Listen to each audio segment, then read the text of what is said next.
Good morning students.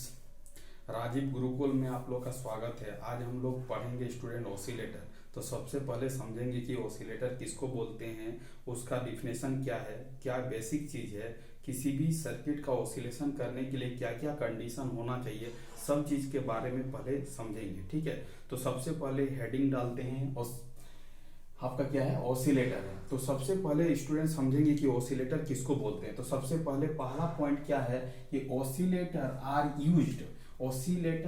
Used in designing of signal generator and function generator. इसका मतलब है किसी भी सर्किट में यदि आपका ऑसिलेटर मतलब ऑसिलेशन को जनरेट करना है तो इसको किससे जनरेट करेंगे, तो आपका क्या होगा, सिग्नल जनरेटर से। कैसे डिजाइनिंग करेंगे, सिग्नल जनरेटर और क्या करेंगे, फंक्शन। ये क्या है स्टूडेंट, फंक्शन है। ये क्या है आपका, फंक्शन जनरेटर है। ये क्या है आपका, फंक्शन जनरेटर है। ये आपका क्या है, फंक्शन। ये आपका क्या है, फंक्शन जनरेटर से हम लोग क्या करेंगे, ऑसिलेटर का यूज करेंगे। ऑसिलेटर का कहाँ पर यूज करेंगे, तो ऑसिलेटर का जनरली जो यूज करेंगे आपका सिग्नल जनरेटर और फंक्शन जनरेटर में हम लोग क्या करेंगे, ऑसिलेटर का यूज करेंगे। दूसरा पॉइंट आते हैं स्टूडेंट्स कि oscillator is basically N amplifier with infinite gain. मतलब बेसिकली जो ऑसिलेटर होगा वो क्या होगा, एम्पलीफायर होगा, और उसका गेन क्या होगा, वो गेन आपका होगा इन्फिनिटी। तो ऑसिलेटर उस तरह के डिवाइस को बोलेंगे, उस तरह एम्पलीफायर डिवाइस को बोलेंगे जिसका आपका गेन क्या होगा, इन्फिनिटी होगा, तभी जाके कोई सर्किट का क्या होगा, ऑसिलेशन होगा। अदरवाइज किसी भी सर्किट का ऑसिलेशन पॉसिबल नहीं है। इसका मतलब है, दूसरा पॉइंट क्या बोले हैं कि oscillator is basically on amplifier with infinite gain. मतलब इसका गेन क्या होगा, इनफाइनाइट होगा। When gain of the amplifier become infinite, यदि किसी भी सर्किट का गेन यदि आपका इनफाइनाइट होगा तो it will now work as a oscillator. तो पूछेगा आपसे एग्जाम में कि किसी भी सिग्नल को यदि ऑसिलेशन करवाना है तो उसका गेन क्या होना चाहिए, इनफाइनाइट होना चाहिए। क्या होना चाहिए, इनफाइनाइट होना चाहिए। Oscillator are provide with a positive feedback. मतलब ऑसिलेटर सर्किट में जो फीडबैक का यूज करेंगे वो फीडबैक कैसा होगा स्टूडेंट, आपका पॉजिटिव फीडबैक होगा। कैसा फीडबैक होगा, पॉजिटिव फीडबैक होगा। इसको भी क्या करना है, आपको याद रखना है। उसके बाद oscillator are self generating type circuit. ये क्या करता है, अपने इट सेल्फ क्या करता है, ऑसिलेशन को जनरेट करता है। वो आपका क्या है, that is they do not require external input signal to produce the oscillation. इसमें कोई एक्सटर्नल इनपुट हम लोग अप्लाई नहीं करते हैं। ये क्या करता है, सेल्फ ही जनरेट करता है ऑसिलेशन को। तो ये इस तरह के सर्किट को हम लोग क्या बोलेंगे, सेल्फ जनरेटिंग सर्किट। इसका मतलब इसमें हम लोग कोई भी एक्सटर्नल इनपुट सिग्नल नहीं देते हैं। इसका मतलब सबसे पहले हम लोग देखेंगे ऑसिलेटर। तो ऑसिलेटर किसके लिए, oscillator are used in designing of signal generator and function generator. Oscillator basically जो एम्पलीफायर है उसका गेन क्या होता है, इनफाइनाइट होता है। When gain of the amplifier become infinite, it will now work as oscillator। यदि किसी भी सर्किट का गेन यदि इनफाइनाइट होगा तो वो क्या करेगा स्टूडेंट, ऑसिलेशन करेगा, ऑसिलेशन होगा। इसका मतलब oscillator are self generating type circuit. ये क्या करता है, सेल्फ जनरेटिंग टाइप सर्किट है। That is they do not required external input. इसमें कोई एक्सटर्नल इनपुट का अप्लाई नहीं करते हैं, प्रोड्यूस द ऑसिलेशन। इसका मतलब स्टूडेंट इसमें एक्सटर्नल इनपुट नहीं अप्लाई करते हैं। अब इसमें कुछ मैथमेटिकल टर्म्स है, A F equal to A dividing by 1 minus A beta होता है। इसका मतलब ये होता है आपका फीडबैक गेन, ये होता है विदाउट फीडबैक गेन। बीटा जो होता है वो फीडबैक फैक्टर होता है। तो ये आपका डिडक्शन आता है student, A F equal to A dividing by 1 minus A beta. तो इसमें उस तरह का फीडबैक का यूज करेंगे तो वो क्या होगा, पॉजिटिव फीडबैक होगा। इसका मतलब आपका ये वाला टर्म क्या होना चाहिए, यदि इसको इन्फिनिटी होना पड़ेगा, ए एफ का वैल्यू यदि इन्फिनिटी होगा तो इसका मतलब है कि 1 माइनस ए बीटा का वैल्यू क्या होना पड़ेगा, 0 होना पड़ेगा।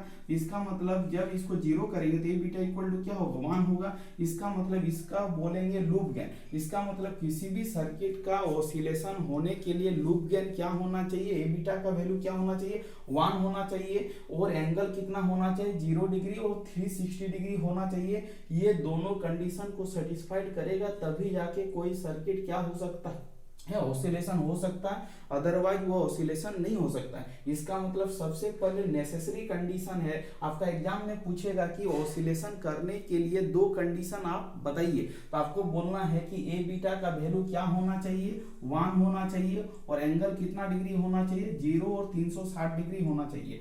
तभी जाके कोई भी सर्किट क्या करेगा, ऑसिलेशन करेगा। ये कंडीशन को यदि सेटिस्फाइड करेगा तभी जाके कोई सर्किट ऑसिलेशन करेगा। ये यदि कंडीशन सेटिस्फाइड नहीं होगा तो सर्किट आपका क्या होगा, ऑसिलेशन नहीं होगा। इसका मतलब बेसिक आपका ऑसिलेटर का डिफिनेशन यही सब है कि आपका ऑसिलेटर में किस तरह का फीडबैक का यूज करते हैं, पॉजिटिव। ऑसिलेटर में कोई भी हम लोग एक्सटर्नल इनपुट नहीं सप्लाई करते हैं, वो सेल्फ जनरेटिंग सर्किट है, अपने आप क्या करता है, आउटपुट ऑसिलेशन जनरेशन करता है। इसमें जो गेन होता है कैसा होता है, इनफाइनाइट गेन होता है। इसका यूज कहाँ करते हैं, सिग्नल जनरेटर और फंक्शन जनरेटर में इसका यूज करते हैं। ये सब चीजों को आपको ऑसिलेटर के बारे में पूछे तो ये सब चीज को लिखना है। उसके बाद टाइप्स ऑफ ऑसिलेटर में आते हैं, तो ऑसिलेटर का डिफरेंट टाइप्स है। एक होता है आपका विंस ब्रिज ऑसिलेटर, एक होता है आरसी फेज शिफ्ट ऑसिलेटर, एक होता है हार्टले ऑसिलेटर, एक होता है कोलपिट ऑसिलेटर, एक होता है क्रिस्टल ऑसिलेटर। तो सबका मैथमेटिकल डिडक्शन कुछ है स्टूडेंट। इसका विंस ब्रिज ऑसिलेटर का फ्रीक्वेंसी का डिडक्शन जो होगा F equal to 1/2 pi RC होगा, R होगा रेजिस्टेंस, C होगा कैपेसिटर। और यदि आरसी फेज शिफ्ट ऑसिलेटर का फ्रीक्वेंसी डिडक्शन पूछे तो 1/2 पाई RC मल्टीप्लाई √6 हर्ट्ज होगा। ये दोनों सेम है, यहाँ पर आपका √6 से सिंपल क्या करना है, डिवाइड करना है। हार्टले ऑसिलेटर का यदि फ्रीक्वेंसी पूछे तो F equal to 1/2 pi √L equivalent into क्या होता है, C होता है। L इक्विवेलेंट का जो वैल्यू आएगा L1 प्लस क्या होगा, L2 होगा। कोलपिट ऑसिलेटर का जो आपका फ्रीक्वेंसी डिडक्शन होगा F equal to 1/2 pi √L, C equivalent होगा। C इक्विवेलेंट का जो वैल्यू आएगा, दो कैपेसिटर सीरीज में कनेक्टेड होगा तो उसका इक्विवेलेंट इफेक्ट जो होगा C1 multiply C2 dividing C1 plus C2। और क्रिस्टल ऑसिलेटर का ये आपका यदि FP मतलब यदि पैरेलल में रहे, फ्रीक्वेंसी पैरेलल में कैलकुलेट करने के लिए बोले, कैलकुलेट करने के लिए बोले तो 1/2 पाई √L C इक्विवेलेंट होगा। C इक्विवेलेंट का जो वैल्यू होगा C multiply C0 dividing by C plus C0 होगा। और सीरीज में यदि बोले तो 1/2 पाई √LC होगा। उसके बाद मेन पॉइंट में आते हैं, ये हर्टले और कोलपिट जो होता है वो रेडियो फ्रीक्वेंसी सिग्नल को जनरेट करता है। क्रिस्टल ऑसिलेटर जो होता है स्टेबल फ्रीक्वेंसी को जनरेट करता है। उसके बाद विंस ब्रिज ऑसिलेटर और RC phase shift oscillator audio frequency को जनरेट करता है। इसमें जो फ्रीक्वेंसी रेंज होता है 10 हर्ट्ज से लेके 1 मेगा हर्ट्ज तक होगा। इसमें जो फ्रीक्वेंसी रेंज होगा 10 किलो हर्ट्ज से लेके 100 मेगा हर्ट्ज तक होगा। और इसमें जो फ्रीक्वेंसी रेंज होगा ग्रेटर देन 1 मेगा हर्ट्ज होगा। तो सबसे ज्यादा फ्रीक्वेंसी ज्यादा जनरेशन करने वाला ऑसिलेटर जो होगा वो क्रिस्टल ऑसिलेटर होगा। तो आपका ऑब्जेक्टिव पूछेगा कि क्रिस्टल ऑसिलेटर में सबसे ज्यादा फ्रीक्वेंसी किसमें जनरेट होता है, तो आपको बोलना क्रिस्टल ऑसिलेटर में सबसे ज्यादा फ्रीक्वेंसी जनरेट करेगा। और इसका फ्रीक्वेंसी कैसा होगा, स्टेबल फ्रीक्वेंसी होगा। तो आपको बोलना है कि विंस ब्रिज और आरसी फेज शिफ्ट ऑसिलेटर जो होता है ऑडियो फ्रीक्वेंसी रेंज को जनरेट करता है। हर्टले और कोलपिट जो होता है रेडियो फ्रीक्वेंसी को जनरेट करता है। क्रिस्टल ऑसिलेटर जो होता है वो स्टेबल फ्रीक्वेंसी को क्या करता है स्टूडेंट, जनरेट करता है। इसका मतलब ऑसिलेटर के बारे में यदि आपसे शॉर्ट नोट पूछे तो आपको इतना पॉइंट लिखना है। इतना पॉइंट लिखोगे तो ऑसिलेटर के बारे में आपका जानकारी दे पाओगे बढ़िया से। उसके बाद हम लोग क्या करेंगे, नेक्स्ट क्लास में एक एक करके डिडक्शन को फाइंड आउट करेंगे कि विंस ब्रिज ऑसिलेटर का फ्रीक्वेंसी डिडक्शन कैसे हो रहा, आरसी फेज शिफ्ट का फ्रीक्वेंसी डिडक्शन ये कैसे आ रहा, हर्टले का ये डिडक्शन कैसे आ रहा है, कोलपिट का ये फॉर्मूला कैसे आ रहा है, क्रिस्टल का ये फॉर्मूला कैसे आ रहा है। और विंस ब्रिज ऑसिलेटर का सर्किट डायग्राम को भी देखेंगे, इसका भी सर्किट डायग्राम को नेक्स्ट क्लास में देखेंगे।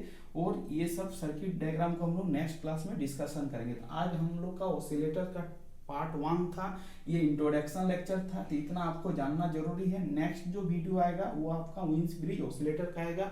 तो थैंक यू स्टूडेंट्स। यदि पसंद आए तो ज़्यादा से ज़्यादा चैनल को क्या करना, लाइक भी करना और सब्सक्राइब करना है। Thank you students.